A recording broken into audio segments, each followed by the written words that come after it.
Hello and welcome. In this video, we'll be looking at accessing the internal file system on a 360 Systems Instant Replay 3 model DR1000 using FTP or file sharing.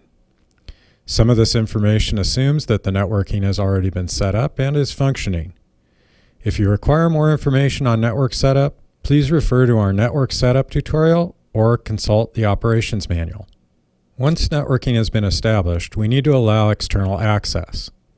So the first step is to navigate to the main menu and User Access. From here, we have two options for network access, FTP or file sharing.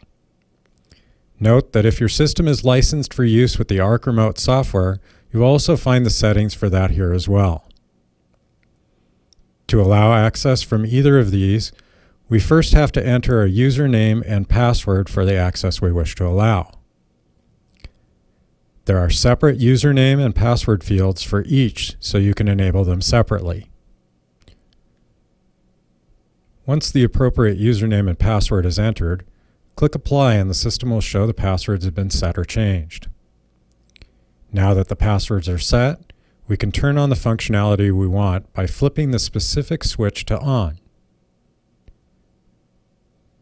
Now with our access established, we can now go to our computer and access the system.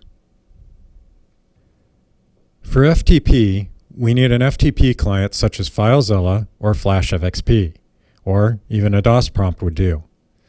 If you're using a Mac, Captain FTP, CyberDuck, and Fetch tend to work well. In the FTP client, we need to provide the host name, which is generally the IP address of the instant replay, the username, and password. If needed, the standard FTP port is 21. Then we can connect to the system.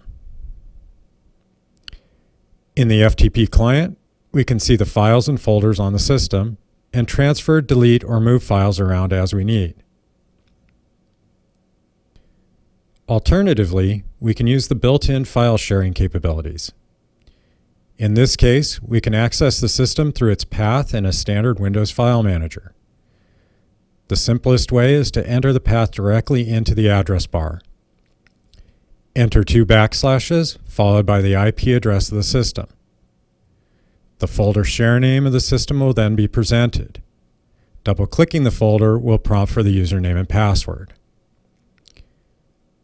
Now we have direct access to the file and folder system on the Instant Replay and can simply drag and drop files and folders to wherever we need them. To make this folder more permanent, we can map the Instant Replay as a drive. For example, we can copy this path or simply make note of it. Then, right-clicking on this PC, select Map Network Drive.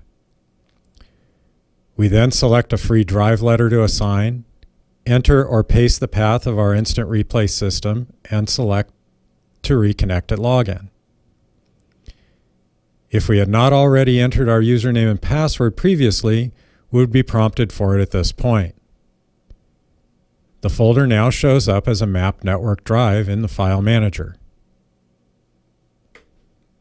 The benefit of the file share method is that no client is needed, and simply dragging and dropping between folders makes moving files over the network easy. That concludes the basic overview of file management on the Instant Replay 3.